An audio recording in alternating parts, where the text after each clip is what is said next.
Muy buenas noches, que Dios les bendiga. Estamos nuevamente aquí para estudiar el Evangelio de Mateo. En esta ocasión vamos a tratar el capítulo 17 de la transfiguración. Vamos a dar lectura a este capítulo, pero comenzando en el versículo 27 del capítulo anterior, que era lo que habíamos dejado inconcluso. Porque el Hijo del Hombre ha de venir en la gloria de su Padre con sus ángeles, y entonces pagará a cada uno conforme a su conducta. De cierto os digo que hay algunos de los que están aquí que no gustarán la muerte hasta que hayan visto venir en su reino al Hijo del Hombre. 6 días después, Jesús tomó a Pedro, Jacobo y a Juan su hermano, y los llevó aparte a un monte alto. Y se transfiguró ante ellos, y su rostro resplandeció como el sol, y sus vestiduras se volvieron blancas como la luz. En esto se les aparecieron Moisés y Elías hablando con él. Entonces Pedro tomó la palabra y dijo a Jesús: Señor, bueno es que estemos aquí. Si quieres, hagamos aquí 3 tiendas, una para ti, otra para Moisés y otra para Elías.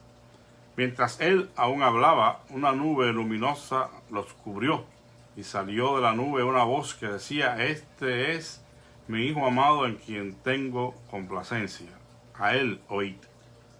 Al oír esto, los discípulos se postraron sobre sus rostros y tuvieron enorme temor. Entonces Jesús se acercó y los tocó y les dijo: Levantaos y no temáis. Y cuando alzaron sus ojos, no vieron a nadie sino a Jesús solo. Cuando descendían del monte, Jesús les mandó diciendo: No digáis a nadie la visión, hasta que el Hijo del Hombre resucite de los muertos. Entonces sus discípulos le preguntaron, diciendo: ¿Por qué pues dicen los escribas que debe venir antes Elías? Jesús respondió y les dijo: A la verdad, Elías viene primero y restaurará todas las cosas. Mas os digo que Elías ya vino y no le reconocieron, sino que hicieron con él todo lo que quisieron. Así también el Hijo del Hombre va a padecer a manos de ellos. Entonces los discípulos comprendieron que les había hablado de Juan el Bautista. Vamos a hacer una oración. Te damos gracias, Padre, por la bendición de estar aquí en esta noche una vez más para compartir la enseñanza de tu palabra. Te ruego que tú nos ayudes, porque separados de ti nada podemos hacer. Bendice, Señor, tu palabra en los corazones de todos aquellos que escuchen en esta noche. Te lo suplico humildemente en el nombre de Jesús. Amén. Vamos a escuchar un himno muy conocido: Cuando Él vino a mi corazón.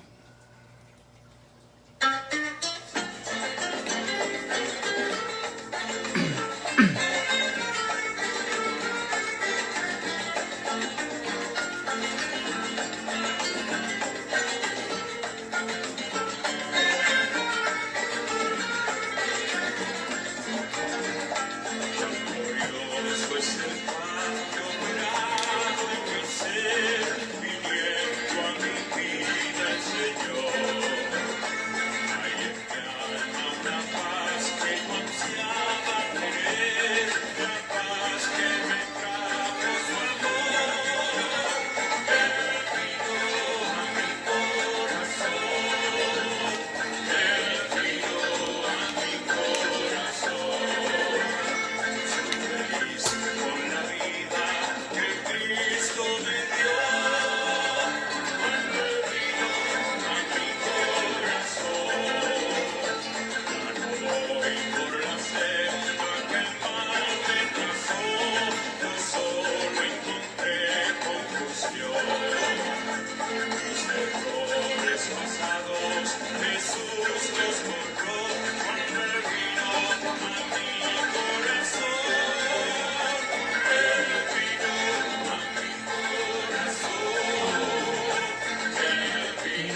es su amor, amor que me trajo el perdón. Esperanza que aliento, lo debo al Señor, cuando Él vino a mi corazón. Él vino a mi corazón. Él vino a mi corazón. Soy feliz con la vida que Cristo me dio, cuando Él vino a mi corazón. Aleluya.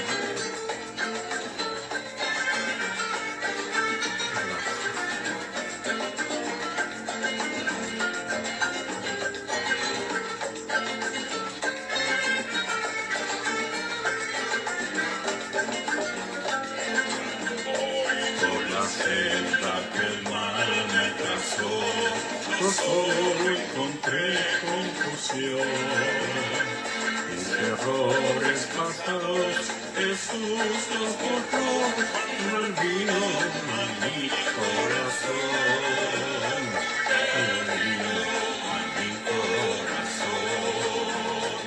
Él vino a mi corazón. Soy feliz con la vida que Cristo me dio, cuando Él vino a mi corazón. La duda oscurece su amor, amor que me trajo el perdón. La esperanza que aliento, la debo al Señor, Él vino a mi corazón. Él vino a mi corazón. Él vino a mi corazón. Con la vida que Cristo me dio, cuando Él vino a mi corazón.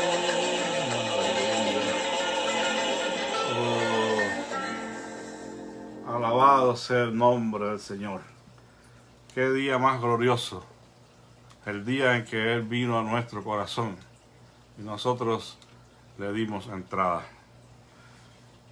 La transfiguración es el tema que nos ocupa en esta noche.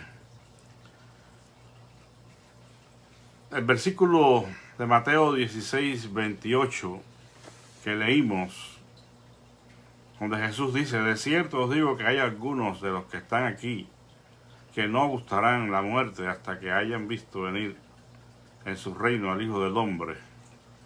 Era parte del capítulo anterior que habíamos dejado para esta ocasión, porque este texto de Mateo 16:28 debe ser entendido en relación al evento narrado en el capítulo 17, que es la transfiguración de Cristo. Este punto de vista se sostiene por las siguientes razones. Número uno, es la interpretación de Pedro en su segunda epístola. Cuando en segunda de Pedro 1, 16 y 18, Pedro hace referencia a este asunto. En segundo lugar, los tres evangelios sinópticos, es decir, Mateo, Marcos y Lucas, colocan la transfiguración inmediatamente después de esta predicación. O sea, después de el pasaje que encontramos en el capítulo 16, cuando Jesús anuncia su muerte. Los tres evangelios colocan la transfiguración inmediatamente después de este pasaje. El evangelio de Juan omite el relato. Y en tercer lugar, algunos de los apóstoles, no todos, la vieron. En la transfiguración, Pedro, Santiago y Juan vieron un anticipo de su reino. Es una nota de la Biblia de la Reina Valera revisada. Ahora, este evento de la transfiguración, ocurrido probablemente en el monte Hermón, fue un vislumbre o anticipo de la gloria del Rey, dado a estos tres discípulos. Fue una revelación especial de la divinidad de Jesús y su mesianidad. una ratificación del Padre a todo lo que hasta ese momento Jesús había realizado y lo que habría de realizar. De ahí las palabras del Padre en el versículo 5, cuando dijo: este es mi Hijo amado, en quien tengo complacencia. A él oí. Estas palabras son idénticas a las pronunciadas por el Padre en el bautismo de Jesús, en 3:17. Cuando hace la referencia a él oí, parece ser que está llamando la atención a Deuteronomio 18:15, donde Moisés dice que profeta de en medio de ti, de tus hermanos, como yo, te levantará Jehová tu Dios, a él oiréis. O sea que hay una profecía de parte de Moisés aquí en este versículo de Deuteronomio 18:15 acerca de ese profeta que sería levantado de en medio del pueblo, uno como Moisés, sería el Señor Jesucristo. Ahora, una vez que Jesús es transfigurado, que leemos aquí en el versículo 2, y se transfiguró ante ellos, y su rostro resplandeció como el sol, y sus vestidos se volvieron blancos como la luz.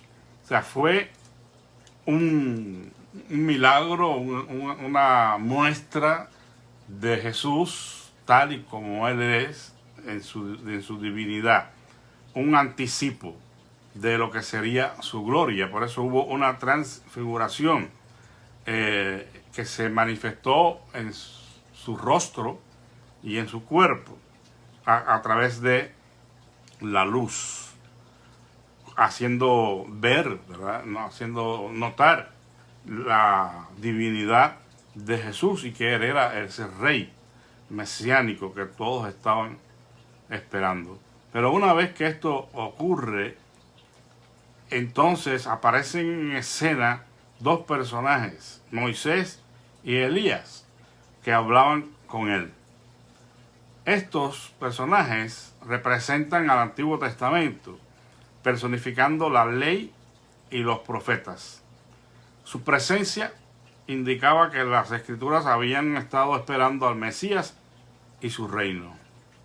Moisés fue el autor del Pentateuco, o la Torá, como es en hebreo, los primeros 5 libros de la Biblia, y predijo, como ya señalamos, la venida de un gran profeta, en Deuteronomio 18:15. Ahora, por su parte, Elías representa a los profetas que anunciaron la venida del Mesías, y eso lo encontramos en Malaquías 4, 5 y 6, donde se hace referencia a este hecho. La presencia de ambos con Jesús confirman su misión mesiánica. Estaremos retomando después el versículo de Malaquías por la importancia que tiene. Ahora, mientras que esto ocurría, y ya después de que sus discípulos, al ver lo que estaba sucediendo, pues se llenaron de temor, ¿no? Porque momentos antes, Pedro, cuando ve el escenario, a Moisés y a Elías allí hablando con el Señor, el entusiasta, ¿verdad? Como siempre, el entusiasta Pedro, cuando vio esto, de inmediato se dispuso para armar la fiesta, como decimos nosotros, versículo 4, ¿no? Dice: entonces Pedro tomó la palabra y dijo a Jesús: Señor, bueno es que estemos aquí. Si quieres, hagamos aquí 3 tiendas, una para ti, una para Moisés y otra para Elías. Esas tiendas eran pues las Sukkot, las llamadas las cabañas esas que se hacían para las fiestas de los tabernáculos. Entonces, bueno, vamos a construir 3 aquí, y así pues comenzamos un buen retiro espiritual, ¿no? Esa fue la buena intención de Pedro. Pero mientras él hablaba, fue interrumpido por la presencia de una nube luminosa que los cubrió, de la cual salió una voz que manifestó su complacencia a su hijo y ordenó que a él le escucharan, las palabras que ya citamos. este es mi Hijo amado en quien yo me complazco, a él oíd.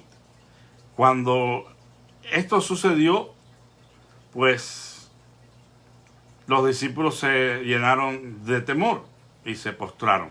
El hecho de que se haya aparecido una nube, pues era indicativo de la presencia de Dios, porque la nube siempre estaba relacionada con la presencia divina desde el Antiguo Testamento, cuando Dios hablaba a Moisés desde la nube, a Aarón y todos, muchos pasajes en Éxodo, en Primero de Reyes 8, de 10 al 11, hablan de esto, cómo es que a través de la nube el Señor hablaba y manifestaba su presencia. Pues por esta razón los discípulos cayeron en pánico, ¿no? Dice, al oír esto los discípulos se postraron sobre sus rostros y tuvieron enorme temor, un temor muy grande. Se apoderó de ellos, pues nada más y nada menos estaba haciendo entrada allí en el escenario el Dios Todopoderoso. Por eso es que se puede entender esta reacción de los discípulos. Sin embargo, la mano tierna y consoladora del Señor se puso sobre ellos para disipar el temor. Y le dijo que no tuvieran temor. Como que Dios, ¿verdad? Siempre nos ayuda en todas las circunstancias de nuestra vida. Y aquí el maestro no dejó de traer consuelo a sus discípulos, poniendo sobre él su mano. Cuando los discípulos abren los ojos y miran arriba, ya no estaban Moisés y Elías allí. Entonces, pues se disponen a bajar del monte. Y dice el pasaje que mientras bajaban del monte, Jesús le dice a sus discípulos que no contaran la visión a nadie. Todo lo ocurrido allí en el monte de la transfiguración, donde ocurrió la transfiguración, que no lo contaran a nadie. Esta orden se debió al hecho de que los israelitas tenían un concepto errado del Mesías, como ya hemos señalado en otras ocasiones. Ellos esperaban un rey conquistador y no un siervo sufriente como era el Señor Jesús. No estaban todavía preparados para recibir eso. Estaban esperando al rey conquistador y no al siervo que sufre. Los discípulos no estaban comprendiendo bien las cosas, aún en medio de esta visión gloriosa que estaban teniendo. Como todos judíos, ellos también sabían que Elías tendría que venir primero, antes de la restauración de todas las cosas.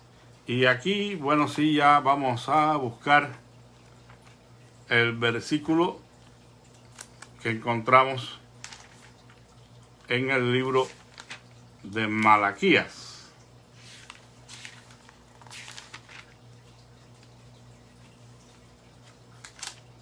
Perdón.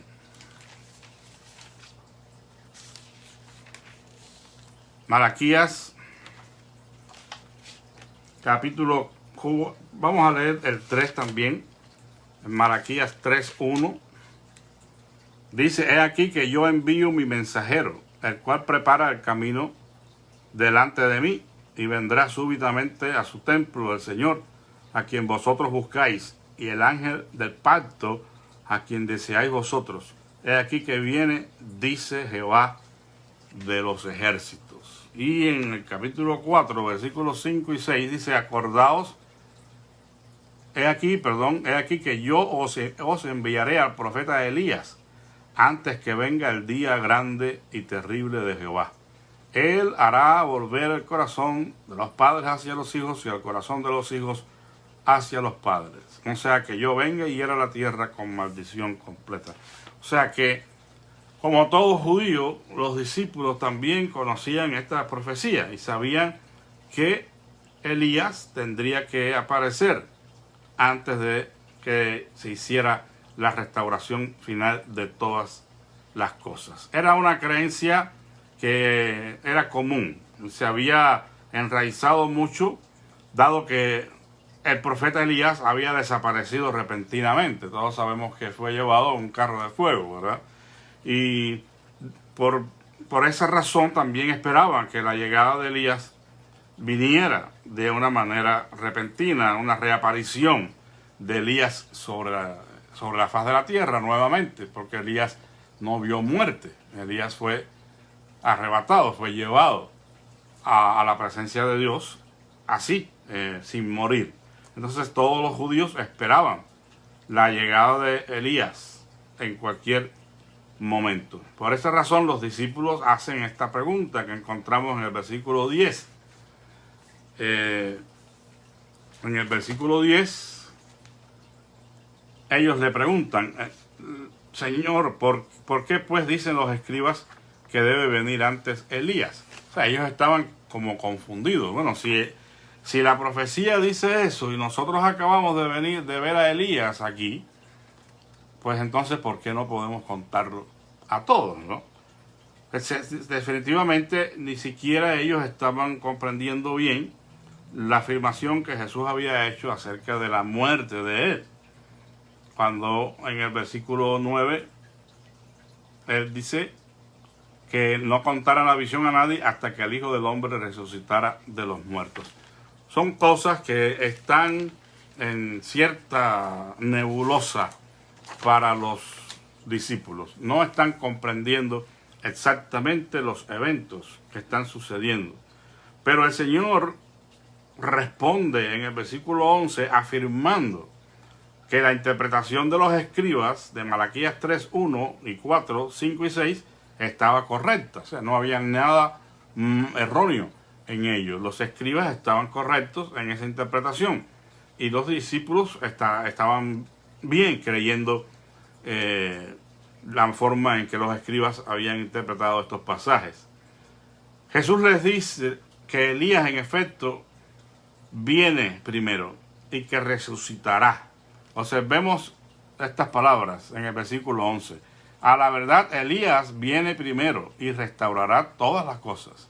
O sea, afirmando, ¿no?, la profecía. Pero después dice, mas yo os digo que Elías ya vino y no lo reconocieron, sino que le hicieron con él todo lo que quisieron y así también harían con él. Es decir que todavía en un hecho, en un sentido, en la profecía estaba por cumplirse en su totalidad. Porque cuando Jesús dice, Elías viene y restaurará, está hablando en futuro, indicando que el cumplimiento de la profecía seguía siendo futuro. Pero acto y seguido Jesús dice, pero Elías ya vino, pero no lo reconocieron. Y cuando los discípulos escuchan esto, pues inmediatamente, como decimos, les cae el 20, ¿verdad? Ellos entendieron que Jesús estaba hablando de Juan el Bautista, en quien estaba el espíritu de Elías, y fue el precursor del Señor, preparando el camino para el ministerio de Jesús. Por eso los discípulos entendieron inmediatamente que estaba hablando de Juan el Bautista. Jesús estaba identificando a Elías con Juan el Bautista, y esto es por las características de su ministerio, no como algunos creen, ¿verdad?, que hubo una reencarnación. Para nada estamos de acuerdo con esta posición, porque no es algo que estemos nosotros creyendo que las Escrituras enseñan en ningún momento. Pero sí estaba identificando el Señor Jesús a Elías con Juan el Bautista en las características de su ministerio, en sus funciones. Las profecías relativas a Elías tendrían su cumplimiento en Juan el Bautista, en otras palabras. Sin embargo, la restauración no se ha completado.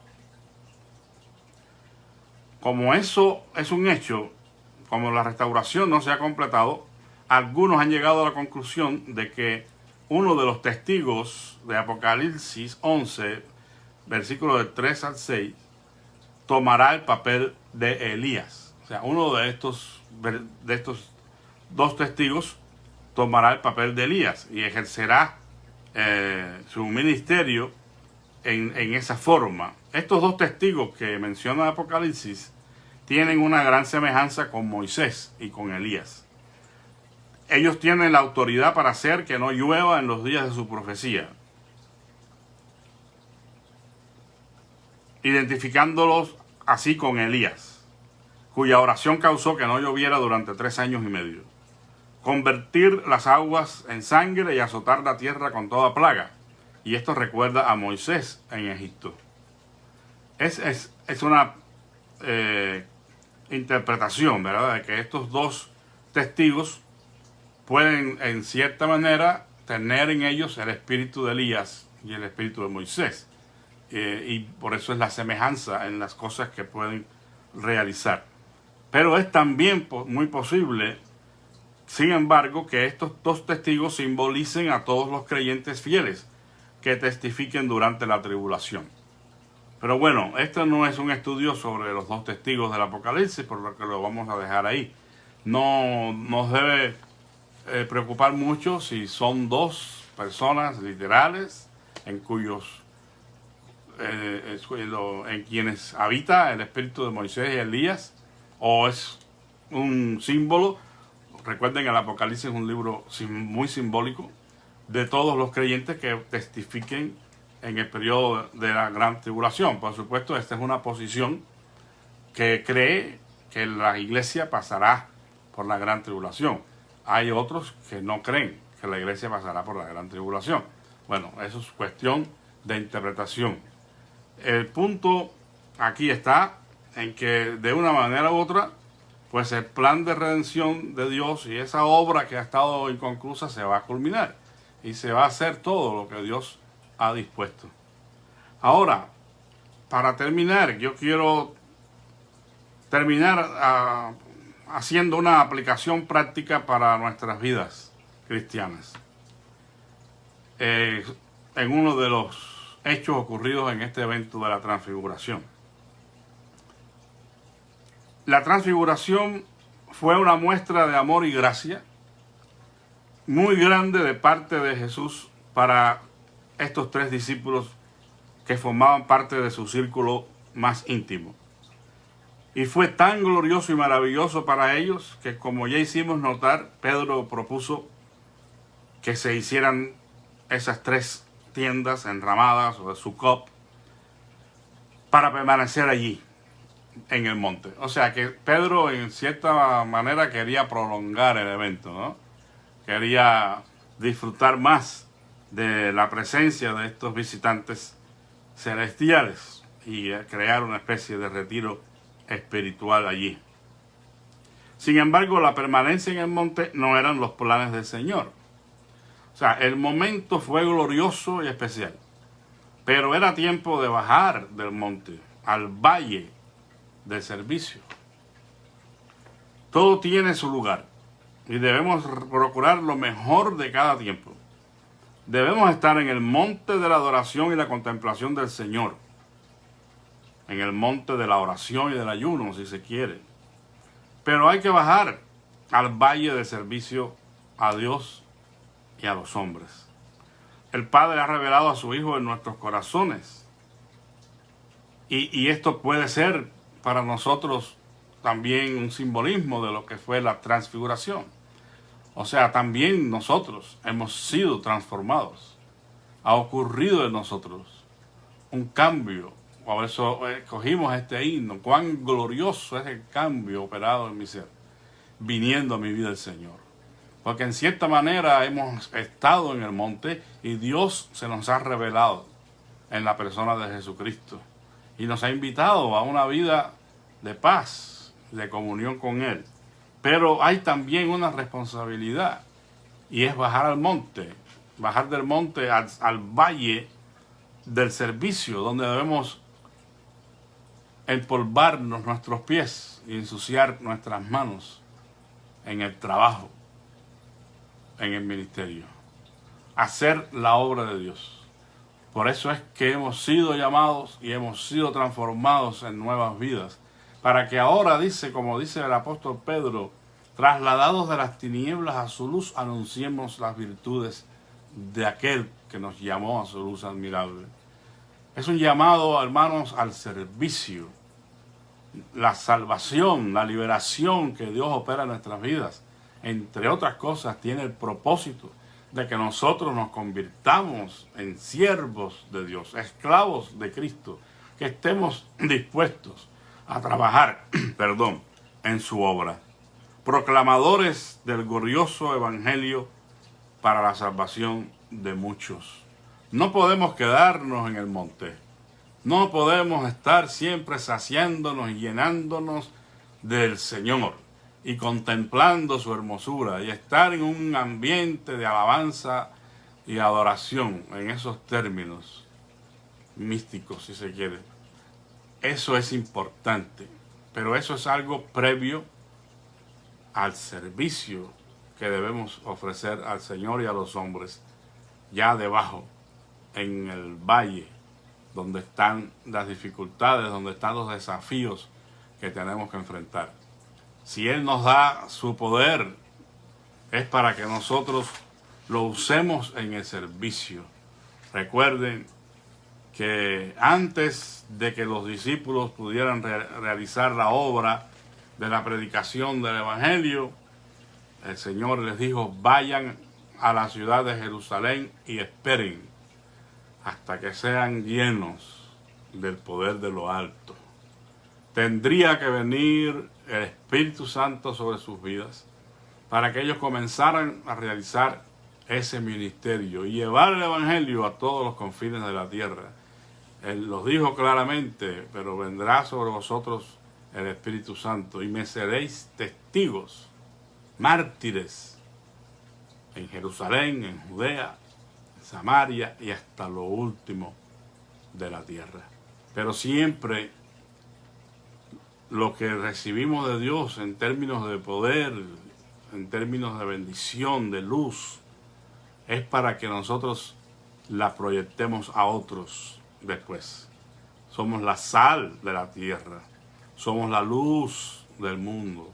Pablo dice que debemos andar como luminares en el mundo. Es decir, que la tarea primordial nuestra es dar testimonio del Evangelio, de la gracia de Dios.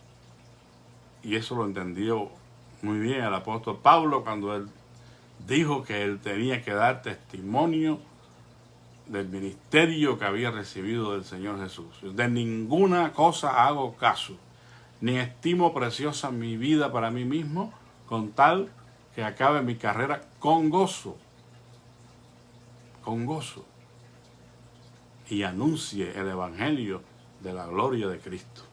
Por eso es que también nosotros debemos contarnos en ese grupo de los que siguen a Dios en el camino, anunciando su Evangelio y dando luz, no la luz nuestra propia, sino la luz de Dios que está en nosotros.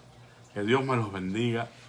Muchas gracias por su atención y espero que todos hayamos tenido esa transfiguración, esa metamorfosis en nuestros corazones. Un tanto diferente a lo que ocurrió allí, pero la idea es la misma.